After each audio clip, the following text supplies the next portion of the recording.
Hallihallo, liebe Deutschlerner! Schön, dass ihr da seid. Das heutige Video beschäftigt sich humorvoll mit den Herausforderungen der Arbeitswelt in Deutschland.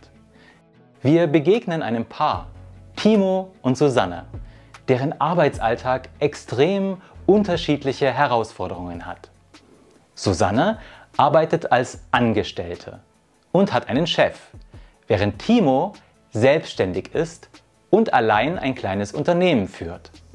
Auf lockere und humorvolle Weise betrachten wir die Unterschiede beider Arbeitswelten. Wie immer mit vielen neuen Vokabeln und Ausdrücken. Los geht's! Kapitel 1: Timos unregelmäßige Arbeitszeiten. Schatz, komm jetzt endlich schlafen. Es ist schon 2:30 in der Nacht. Normale Leute schlafen um diese Zeit. Willst du damit sagen, dass ich nicht normal bin? Liebling, ich kann noch nicht schlafen. Das Projekt muss fertig werden und ich habe eben niemanden, der die Arbeit für mich machen kann. Seit einer ganzen Woche arbeitest du die Nächte durch. Du ruinierst dir deine Gesundheit. Komm schlafen, Schatz. Ich habe das Bett schon angewärmt. Einen Moment, Liebling. Das ist sicher Stanley aus Australien. Ich habe jetzt ein wichtiges Meeting mit ihm. Können wir morgen früh reden? Ach, mach doch, was du willst. Ich brauche meinen Schlaf.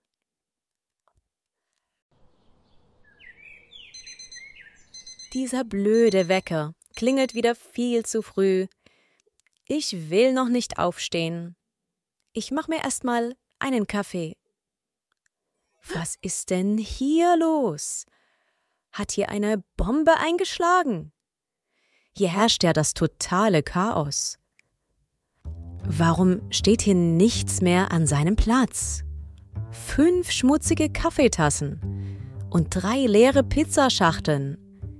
Er hat sich gestern Nacht 3 Pizzen bestellt? Kein Wunder, dass er immer mehr zunimmt. Er liegt auf der Couch, völlig erschöpft. Irgendwas muss sich wirklich ändern. In solchen Momenten bin ich froh, dass ich meinen Angestelltenjob im Büro habe. Kapitel 2: Timos finanzielle Herausforderungen. Liebling, ich wollte mit dir nochmal über das Thema Eigenheim sprechen. Hast du gerade einen Moment Zeit? Ja, ein paar Minuten hab ich.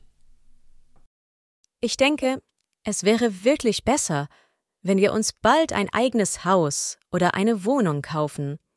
Die Mietpreise steigen und die Inflation ist auch immer noch hoch. Ich habe ein paar Immobilien gefunden, die gut zu uns passen könnten. Okay. Wir müssen dafür natürlich einen Kredit aufnehmen. Deshalb wollte ich mal mit dir gemeinsam schauen, wie viel wir monatlich zur Verfügung haben. Hier sind meine Gehaltsabrechnungen der letzten Monate. Das wird natürlich nicht ganz reichen, aber du verdienst ja auch etwas. Magst du mir mal zeigen, wie viel bei dir monatlich so reinkommt? Lass uns noch ein bisschen warten, bis die Immobilienpreise wieder sinken. Du hattest doch so eine Tabelle, in der dein monatliches Einkommen steht. Ist sie hier auf deinem Laptop? Ja, hier ist sie. Letzten Monat ist ganz gut was reingekommen. Da bin ich sehr stolz drauf. Davor hat mein Verdienst sehr geschwankt. Lass mal sehen. Im Januar hast du 2.100 € verdient. Aber im Februar nur 700 €? Im März waren es 1.500 €. Im April 3.100 €. Zeig mal her, wie sah es im Mai aus? Das war nicht so dicke, leider. Im Mai sind nur 300 € reingekommen. Da sind mir 3 wichtige Kunden abgesprungen. Das war aber nicht meine Schuld. Wann wirst du denn ein stabiles Einkommen haben, sodass wir einen Kredit aufnehmen können? Ich weiß es nicht. Es hängt davon ab. Es ist nicht einfach als Selbstständiger. Alles liegt auf meinen Schultern. Schließlich hast du mich ermutigt, mich selbstständig zu machen. Hätte ich gewusst, dass dein Einkommen über viele Jahre so sehr schwankt, hätte ich dir vielleicht davon abgeraten. Was machen wir jetzt? Ich denke, wir können den Traum vom Eigenheim, zumindest unter den jetzigen Umständen, erst einmal vergessen. Es kommt darauf an. Wir könnten auswandern und uns ein Haus in einem anderen, günstigeren Land kaufen. Auswandern? Und was ist mit meinem Job? Du träumst wirklich. Du bist ohne Plan und ohne Konzept. Kapitel 3: Das Problem mit der Selbstdisziplin. Wie kann ich mich bloß motivieren? Ich habe gar keinen Bock auf diesen ganzen Papierkram.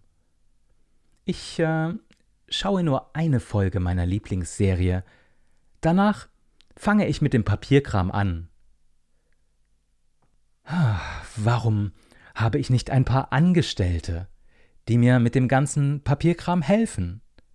Sein eigener Chef zu sein ist gut, aber keine Angestellten zu haben, macht gar keinen Spaß. Komm, du kriegst das hin, Timo. Du bist doch ein Macher. Reiß dich ein bisschen am Riemen.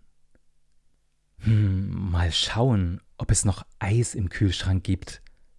Eins ist noch da, Gott sei Dank. Ein kleines, leckeres Eis und danach geht es wirklich los. Das schmeckt nach Himbeere und Karamell. Und wie knusprig das ist. So, jetzt brauche ich nur 1 Stunde volle Konzentration. In 1 Stunde kann man viel schaffen. Die Zeit will heute überhaupt nicht vergehen.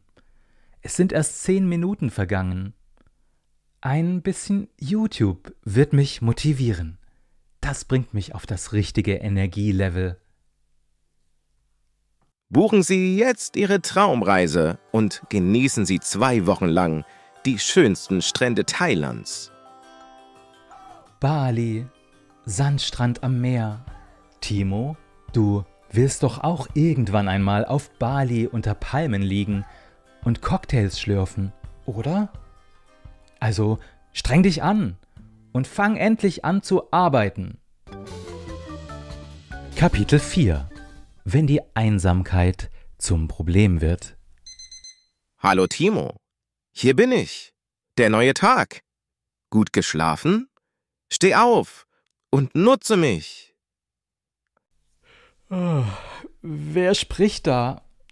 Ich muss den Tag heute gut nutzen. Ich kann aber nicht schon wieder von zu Hause arbeiten. Hier fällt mir noch die Decke auf den Kopf. Ich muss mal wieder Menschen sehen. Wo könnte ich zum Arbeiten hingehen? Ich hab's. Im Café Möhre lässt es sich gut arbeiten. Guten Morgen, Timo. Hier bin ich wieder. Dein neuer Tag. Nutze mich, denn ich komme nicht wieder. Hä? Hat jemand den Fernseher angelassen? Meine Frau ist auf Arbeit. Die Kinder sind in der Schule. Die haben's gut. Die sehen jeden Tag neue Leute. Zu Hause bleiben ist heute auch keine Option. Hier vereinsame ich nur. Ich glaube, ich arbeite zur Abwechslung mal in der Bibliothek. Timo, aufstehen. Morgenstund hat Gold im Mund. Ach, schon wieder ein neuer Tag. Noch 3 Tage bis zum Wochenende. Ich brauche heute wieder irgendeinen Ort, an dem ich motiviert arbeiten kann. Im Café und in der Bibliothek war es schon ganz gut. Zu Hause gehe ich viel zu oft zum Kühlschrank und lenke mich ab. Das Café Rockstar hat heute günstige Heißgetränke. Ich denke, ich gehe dorthin. Timo versuchte, an verschiedenen Orten zu arbeiten, um der Einsamkeit zu entfliehen. Das war eben der Preis seiner selbstständigen Arbeit. Leider hatte er keine Kollegen, mit denen er sich austauschen konnte.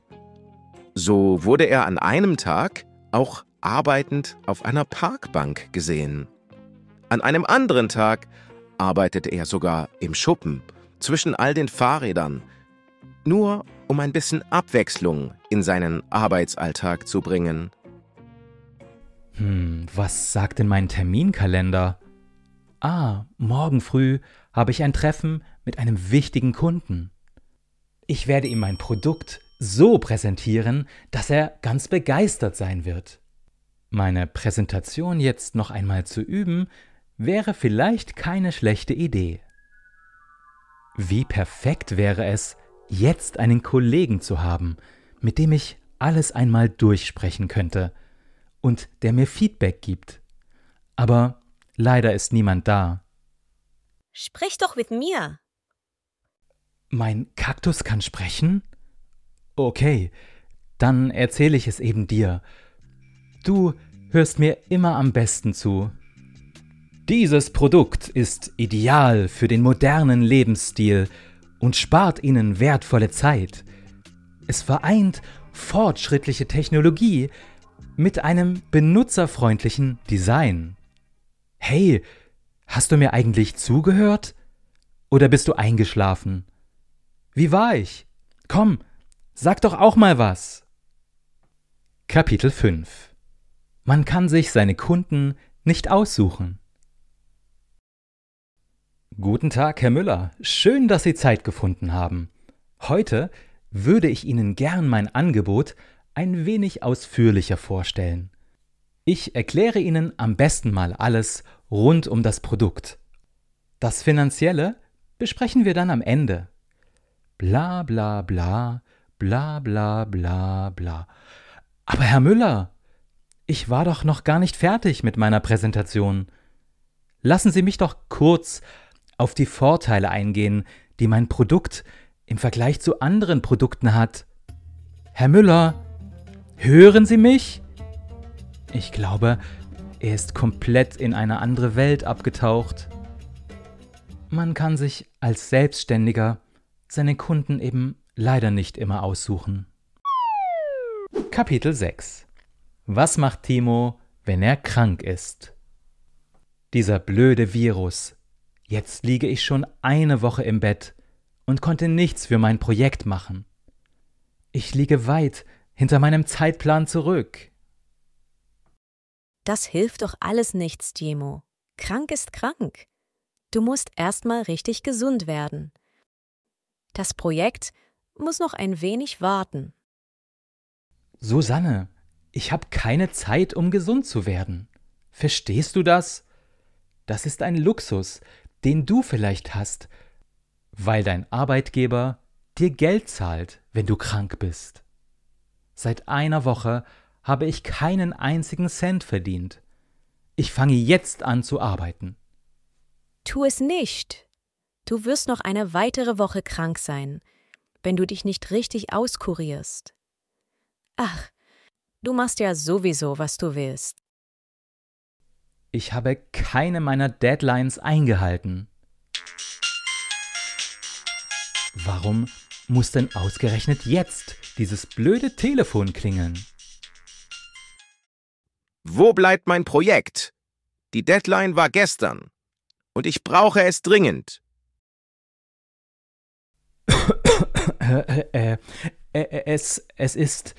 Ich arbeite dran. Es ist quasi fertig. Na, das will ich auch hoffen.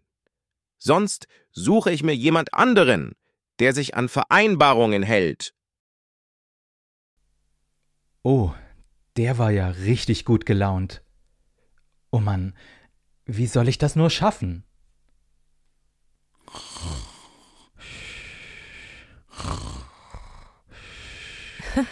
Jetzt versucht er sogar während des Schlafs zu arbeiten.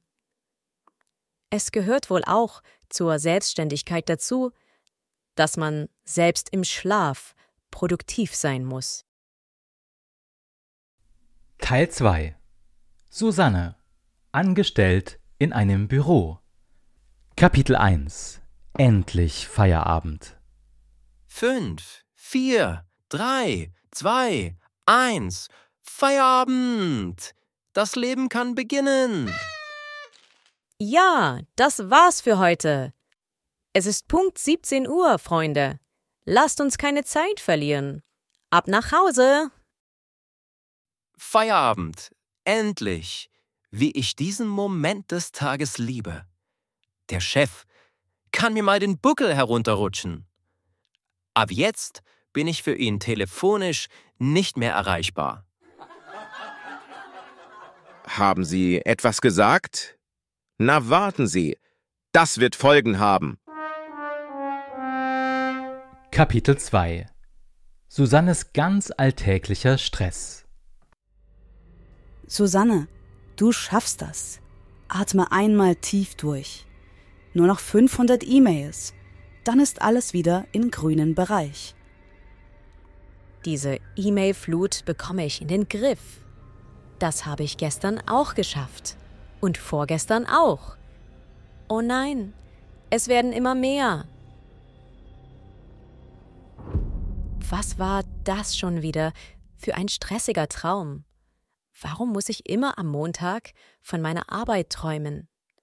So, jetzt muss ich mich fertig machen fürs Büro. Ich möchte jetzt nichts vergessen. Mein universeller XXL-Kaffeebecher kommt auf jeden Fall mit ins Büro.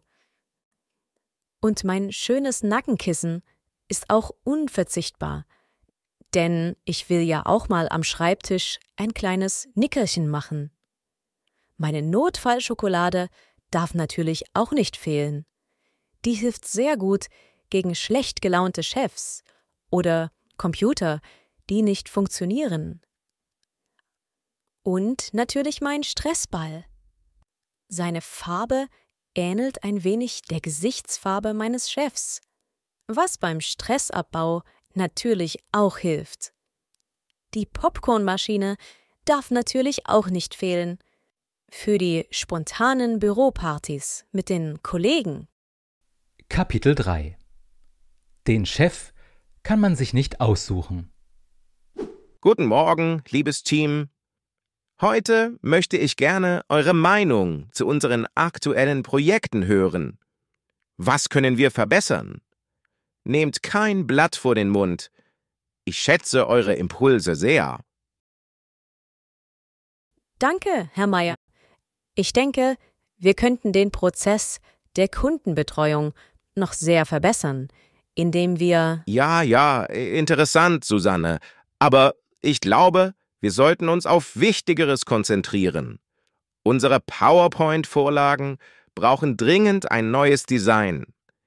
Mir ist auch aufgefallen, dass die PowerPoint-Vorlagen farblich nicht gut zueinander passen. Herr Meier, das ist sicher wichtig. Aber ich glaube, dass die Effizienz unserer Arbeit im Projekt sicher enorm verbessert werden kann. Die Effizienz? Ja, natürlich. Deswegen habe ich beschlossen, dass jeder von euch ab jetzt eine halbe Stunde früher kommt und eine halbe Stunde später geht. So steigern wir die Effizienz unserer Projekte. Aber Herr Meier, das erhöht doch nur die Arbeitszeit, aber nicht die Effizienz. Was ist mit den neuen Kundenanfragen? Wir könnten ein besseres System entwickeln, um… Susanne, du machst dir zu viele Gedanken. Wir bleiben beim alten System. Was funktioniert, das sollte man nicht ändern. Und noch etwas. Wir brauchen mehr inspirierende Zitate an den Wänden. Das motiviert die Mitarbeiter. Jeder von euch macht sich mal Gedanken darüber und findet ein schönes Zitat. Das ist doch lächerlich. Er will keine Beratung, sondern nur, dass wir seine sinnlosen Anweisungen befolgen. Gut, das war's dann für heute. Dank eurem Input sind wir wieder einen Schritt weiter. Und vergesst nicht, eure Schreibtische aufzuräumen. Kapitel 4 – Ein Meer von Bürokratie. Nein, Tom, das ist nicht das richtige Formular. Wir brauchen Formular 927a, den Antrag für neue Gelder. Das hier ist Formular 927b für die Überprüfung des Antrags. Was? Ich dachte, Formular 927b ist für die Abrechnung. Nein, das ist Formular 963d. 927b ist für die Überprüfung des Antrags, nicht für die Abrechnung. Bei so vielen Formularen verliere ich wirklich den Überblick. Vielleicht sollten wir einfach alle Formulare ausfüllen und einreichen. Eines von ihnen wird schon das Richtige für den Antrag sein. Tolle Idee. Das sind ja nur 77 Formulare. Da sparen wir viel Zeit. Moment, hier gibt es ein Formular, das man ausfüllen muss, wenn man Hilfe beim Ausfüllen von Formularen braucht. Es hat nur 8 Seiten. Es lebe die Bürokratie. 8 Seiten? Wieso kann man nicht jemanden anrufen, wenn man Fragen zu den Anträgen hat? Ich verliere langsam die Nerven. Ich hab's. Formular 927f. Das ist für die endgültige Prüfung der Anträge. Das brauchen wir aber nicht. Die Anträge brauchen keine Prüfung. Der Chef hat erwähnt, dass wir nur das ursprüngliche Formular für den Antrag brauchen. Das hat sich aber letzten Monat zweimal geändert. Und der Chef wusste auch nicht, welche die aktuelle Version des Formulars ist? Nein. Tom, ich glaube, es ist Zeit für eine Runde Frustessen. Hier, die Schokolade. Ich liebe Haselnuss. Und diese mit der Füllung ist sehr gut. Weißt du was? Ich hab's. Ich erfinde einfach ein neues, eigenes Formular. Der Chef wird es nicht merken. Er kennt sich ja auch nicht aus. Und schneller geht es allemal. Tom, du bist ein Genie. Vokabeln und Ausdrücke. Sich die Gesundheit ruinieren. Sich die Gesundheit kaputt machen. Du ruinierst dir deine Gesundheit, wenn du zu viel arbeitest. Einen Kredit aufnehmen. Sich Geld von der Bank leihen. Wir müssen einen Kredit aufnehmen, um das Haus zu kaufen. Etwas zur Verfügung haben. Etwas haben, das man nutzen kann. Lass uns schauen, wie viel Geld wir monatlich zur Verfügung haben. Die Gehaltsabrechnung. Ein Dokument, das zeigt, wie viel man verdient hat. Hier sind meine Gehaltsabrechnungen der letzten Monate. Nicht so dicke sein. Umgangssprachlich für nicht besonders viel sein. Mein Einkommen war nicht so dicke. Nur 300 €. Der Selbstständige. Die Selbstständige. Selbstständig. Eine Person, die für sich selbst arbeitet, ohne Chef. Es ist nicht einfach als Selbstständiger. Die Einsamkeit war eben der Preis seiner selbstständigen Arbeit. Sich selbstständig machen. Ein eigenes Geschäft beginnen. Du hast mich ermutigt, mich selbstständig zu machen. Schwanken. nicht stabil sein, hoch und runter gehen. Dein Einkommen schwankt sehr. Jemandem von etwas abraten. Jemandem sagen, dass etwas keine gute Idee ist. Ich hätte dir vielleicht davon abgeraten. Das Eigenheim, ein eigenes Haus. Ich denke, wir können den Traum vom Eigenheim erst einmal vergessen. Unter diesen Umständen, unter den jetzigen Umständen, in dieser Situation, wir können den Traum vom Eigenheim unter den jetzigen Umständen vergessen. Der Angestellte, die Angestellte, angestellt. Eine Person, die für jemand anderen arbeitet. Warum habe ich keine Angestellten, die mir helfen? Sich am Riemen reißen. Sich anstrengen, diszipliniert zu sein. Sich Mühe geben. Reiß dich ein bisschen am Riemen. Du bist doch ein Macher. Jemandem fällt die Decke auf den Kopf. Jemand hält es zu Hause nicht mehr aus, weil es einsam oder langweilig ist. Mir fällt hier die Decke auf den Kopf. Ich muss mal woanders hingehen. Morgenstund hat Gold im Mund. Ein Sprichwort, das bedeutet, früh aufstehen bringt viele Vorteile. Timo, aufstehen, Morgenstund hat Gold im Mund. Abwechslung in etwas bringen. Abwechslung in etwas reinbringen. Etwas verändern, damit es nicht langweilig wird. An einem anderen Tag arbeitete er sogar im Schuppen, zwischen all den Fahrrädern, nur um ein bisschen Abwechslung in seinen Arbeitsalltag zu bringen. Sich auskurieren. Richtig gesund werden. Du wirst noch länger krank sein, wenn du dich nicht auskurierst. Sich an Vereinbarungen halten. Sich an Absprachen halten. Etwas, dem man zugestimmt hat, wirklich auch tun. Ich hoffe, es ist bald fertig, sonst suche ich jemand anderen, der sich an Vereinbarungen hält. Der Feierabend. Das Ende der Arbeitszeit. Susanne hat Feierabend. Sie hat ihre Arbeit beendet und geht jetzt nach Hause. Ein Nickerchen machen. Kurz schlafen. Ich mache am Schreibtisch ein kleines Nickerchen. Kein Blatt vor den Mund nehmen. Ehrlich seine Meinung sagen. Nehmt kein Blatt vor den Mund und sagt ehrlich eure Meinung. Kapitel 1 Timos unregelmäßige Arbeitszeiten.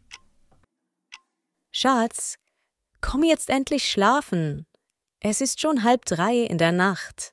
Normale Leute schlafen um diese Zeit. Willst du damit sagen, dass ich nicht normal bin? Liebling, ich kann noch nicht schlafen. Das Projekt muss fertig werden und ich habe eben niemanden, der die Arbeit für mich machen kann. Seit einer ganzen Woche arbeitest du die Nächte durch. Du ruinierst dir deine Gesundheit. Komm schlafen, Schatz. Ich habe das Bett schon angewärmt. Einen Moment, Liebling. Das ist sicher Stanley aus Australien. Ich habe jetzt ein wichtiges Meeting mit ihm. Können wir morgen früh reden? Ach, mach doch, was du willst. Ich brauche meinen Schlaf.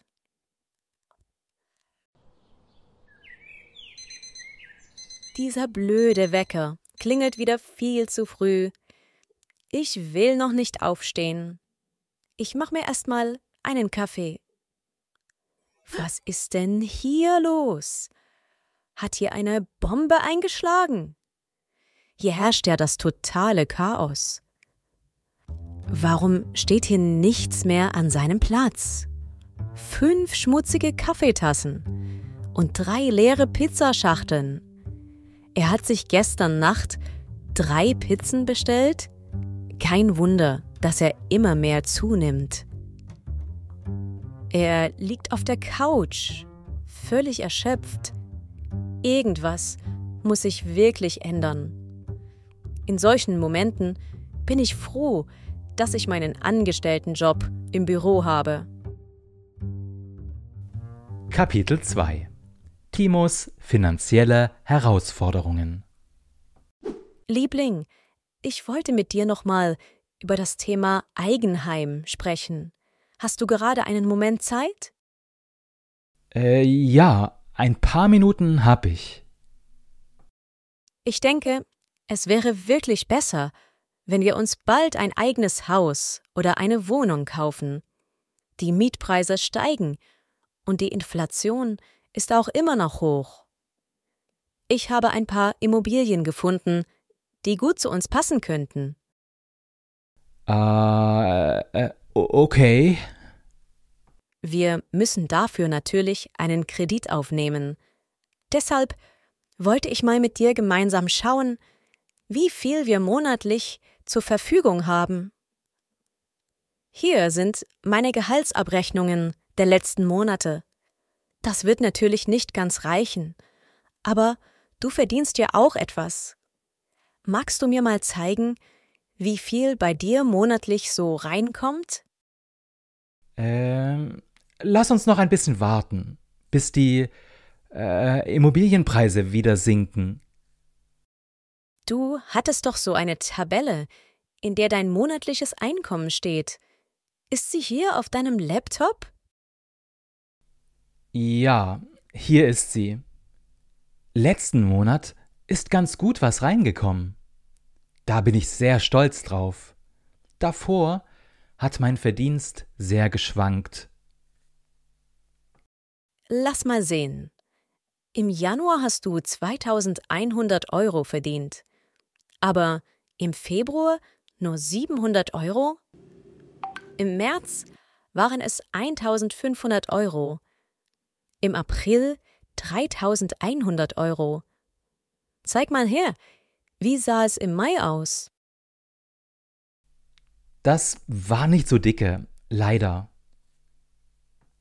Im Mai sind nur 300 € reingekommen. Da sind mir 3 wichtige Kunden abgesprungen. Das war aber nicht meine Schuld. Wann wirst du denn ein stabiles Einkommen haben, sodass wir einen Kredit aufnehmen können? Ich weiß es nicht. Es hängt davon ab. Es ist nicht einfach als Selbstständiger. Alles liegt auf meinen Schultern. Schließlich hast du mich ermutigt, mich selbstständig zu machen. Hätte ich gewusst, dass dein Einkommen über viele Jahre so sehr schwankt, hätte ich dir vielleicht davon abgeraten. Was machen wir jetzt? Ich denke, wir können den Traum vom Eigenheim, zumindest unter den jetzigen Umständen, erst einmal vergessen. Es kommt darauf an. Wir könnten auswandern und uns ein Haus in einem anderen, günstigeren Land kaufen. Auswandern? Und was ist mit meinem Job? Du träumst wirklich. Du bist ohne Plan und ohne Konzept. Kapitel 3: Das Problem mit der Selbstdisziplin. Wie kann ich mich bloß motivieren? Ich habe gar keinen Bock auf diesen ganzen Papierkram. Ich schaue nur eine Folge meiner Lieblingsserie. Danach fange ich mit dem Papierkram an. Warum habe ich nicht ein paar Angestellte, die mir mit dem ganzen Papierkram helfen? Sein eigener Chef zu sein ist gut, aber keine Angestellten zu haben, macht gar keinen Spaß. Komm, du kriegst das hin, Timo. Du bist doch ein Macher. Reiß dich ein bisschen am Riemen. Mal schauen, ob es noch Eis im Kühlschrank gibt. eins ist noch da. Gott sei Dank. Ein kleines, leckeres Eis und danach geht es wirklich los. Das schmeckt nach Himbeere und Karamell. Und wie knusprig das ist. So, jetzt brauche ich nur 1 Stunde volle Konzentration. In 1 Stunde kann man viel schaffen. Die Zeit will heute überhaupt nicht vergehen. Es sind erst 10 Minuten vergangen. Ein bisschen YouTube wird mich motivieren. Das bringt mich auf das richtige Energielevel. Buchen Sie jetzt Ihre Traumreise und genießen Sie 2 Wochen lang die schönsten Strände Thailands. Bali, Sandstrand am Meer. Timo, du willst doch auch irgendwann einmal auf Bali unter Palmen liegen und Cocktails schlürfen, oder? Also streng dich an und fang endlich an zu arbeiten. Kapitel 4: Wenn die Einsamkeit zum Problem wird. Hallo Timo, hier bin ich. Der neue Tag. Gut geschlafen? Steh auf und nutze mich. Wer spricht da? Ich muss den Tag heute gut nutzen. Ich kann aber nicht schon wieder von zu Hause arbeiten. Hier fällt mir noch die Decke auf den Kopf. Ich muss mal wieder Menschen sehen. Wo könnte ich zum Arbeiten hingehen? Ich hab's. Im Café Möhre lässt es sich gut arbeiten. Guten Morgen, Timo. Hier bin ich wieder, dein neuer Tag. Nutze mich, denn ich komme nicht wieder. Hä? Hat jemand den Fernseher angelassen? Meine Frau ist auf Arbeit. Die Kinder sind in der Schule. Die haben's gut. Die sehen jeden Tag neue Leute. Zu Hause bleiben ist heute auch keine Option. Hier vereinsame ich nur. Ich glaube, ich arbeite zur Abwechslung mal in der Bibliothek. Timo, aufstehen. Morgenstund hat Gold im Mund. Ach, schon wieder ein neuer Tag. Noch 3 Tage bis zum Wochenende. Ich brauche heute wieder irgendeinen Ort, an dem ich motiviert arbeiten kann. Im Café und in der Bibliothek war es schon ganz gut. Zu Hause gehe ich viel zu oft zum Kühlschrank und lenke mich ab. Das Café Rockstar hat heute günstige Heißgetränke. Ich denke, ich gehe dorthin. Timo versuchte, an verschiedenen Orten zu arbeiten, um der Einsamkeit zu entfliehen. Das war eben der Preis seiner selbstständigen Arbeit. Leider hatte er keine Kollegen, mit denen er sich austauschen konnte. So wurde er an einem Tag auch arbeitend auf einer Parkbank gesehen. An einem anderen Tag arbeitete er sogar im Schuppen zwischen all den Fahrrädern, nur um ein bisschen Abwechslung in seinen Arbeitsalltag zu bringen. Was sagt denn mein Terminkalender? Morgen früh habe ich ein Treffen mit einem wichtigen Kunden. Ich werde ihm mein Produkt so präsentieren, dass er ganz begeistert sein wird. Meine Präsentation jetzt noch einmal zu üben, wäre vielleicht keine schlechte Idee. Wie perfekt wäre es, jetzt einen Kollegen zu haben, mit dem ich alles einmal durchsprechen könnte und der mir Feedback gibt. Aber leider ist niemand da. Sprich doch mit mir. Mein Kaktus kann sprechen? Okay, dann erzähle ich es eben dir. Du hörst mir immer am besten zu. Dieses Produkt ist ideal für den modernen Lebensstil und spart Ihnen wertvolle Zeit. Es vereint fortschrittliche Technologie mit einem benutzerfreundlichen Design. Hey, hast du mir eigentlich zugehört? Oder bist du eingeschlafen? Wie war ich? Komm, sag doch auch mal was. Kapitel 5. Man kann sich seine Kunden nicht aussuchen. Guten Tag, Herr Müller. Schön, dass Sie Zeit gefunden haben. Heute würde ich Ihnen gern mein Angebot ein wenig ausführlicher vorstellen.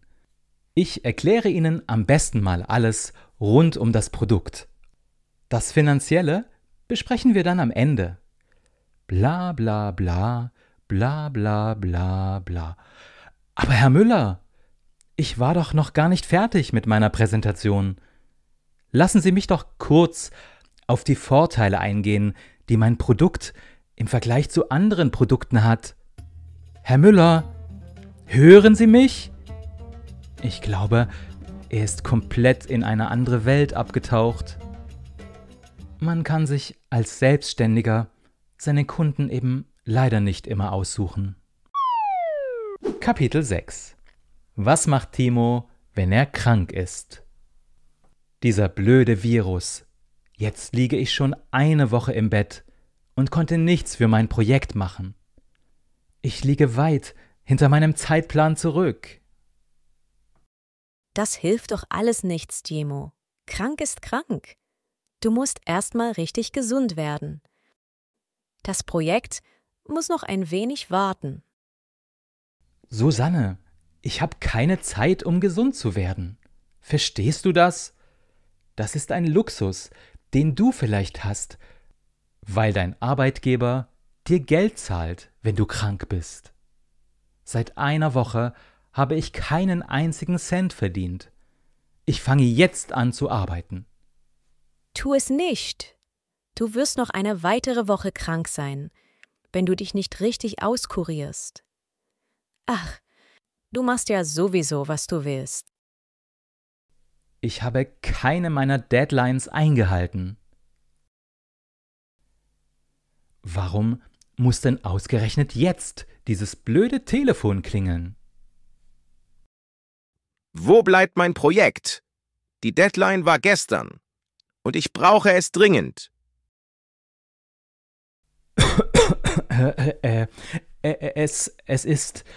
Ich arbeite dran. Es ist quasi fertig. Na, das will ich auch hoffen. Sonst suche ich mir jemand anderen, der sich an Vereinbarungen hält. Oh, der war ja richtig gut gelaunt. Oh Mann, wie soll ich das nur schaffen?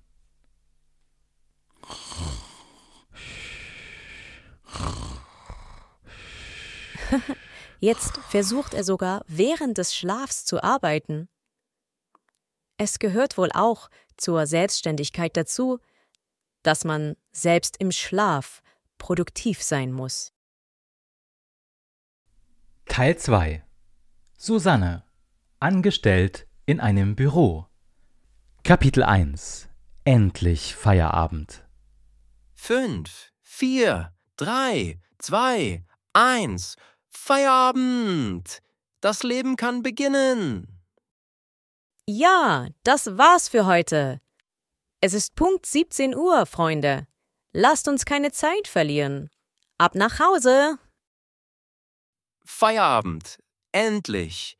Wie ich diesen Moment des Tages liebe.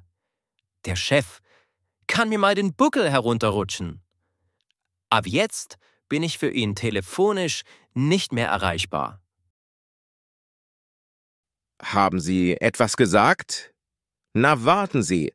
Das wird Folgen haben. Kapitel 2.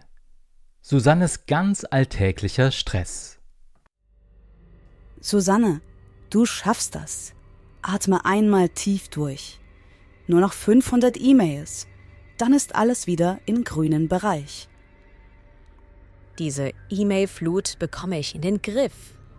Das habe ich gestern auch geschafft. Und vorgestern auch. Oh nein, es werden immer mehr.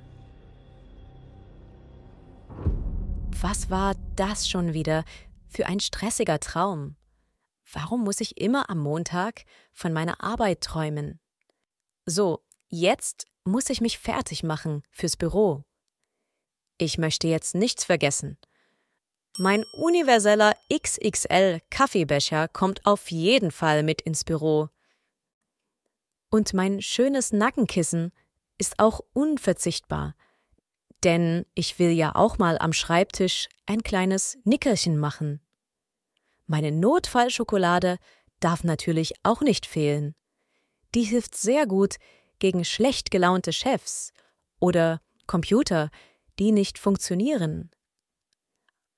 Und natürlich mein Stressball. Seine Farbe ähnelt ein wenig der Gesichtsfarbe meines Chefs, was beim Stressabbau natürlich auch hilft. Die Popcornmaschine darf natürlich auch nicht fehlen. Für die spontanen Büropartys mit den Kollegen. Kapitel 3 Den Chef kann man sich nicht aussuchen. Guten Morgen, liebes Team. Heute möchte ich gerne eure Meinung zu unseren aktuellen Projekten hören. Was können wir verbessern? Nehmt kein Blatt vor den Mund. Ich schätze eure Impulse sehr. Danke, Herr Meier. Ich denke, wir könnten den Prozess der Kundenbetreuung noch sehr verbessern, indem wir… Ja, interessant, Susanne. Aber ich glaube, wir sollten uns auf Wichtigeres konzentrieren. Unsere PowerPoint-Vorlagen brauchen dringend ein neues Design. Mir ist auch aufgefallen, dass die PowerPoint-Vorlagen farblich nicht gut zueinander passen. Herr Meier, das ist sicher wichtig. Aber ich glaube, dass die Effizienz unserer Arbeit im Projekt sicher enorm verbessert werden kann. Die Effizienz? Ja, natürlich. Deswegen habe ich beschlossen, dass jeder von euch ab jetzt eine halbe Stunde früher kommt und eine halbe Stunde später geht. So steigern wir die Effizienz unserer Projekte. Aber Herr Meier, das erhöht doch nur die Arbeitszeit, aber nicht die Effizienz. Was ist mit den neuen Kundenanfragen? Wir könnten ein besseres System entwickeln, um… Susanne, du machst dir zu viele Gedanken. Wir bleiben beim alten System. Was funktioniert, das sollte man nicht ändern. Und noch etwas. Wir brauchen mehr inspirierende Zitate an den Wänden. Das motiviert die Mitarbeiter. Jeder von euch macht sich mal Gedanken darüber und findet ein schönes Zitat. Das ist doch lächerlich. Er will keine Beratung, sondern nur, dass wir seine sinnlosen Anweisungen befolgen. Gut, das war's dann für heute.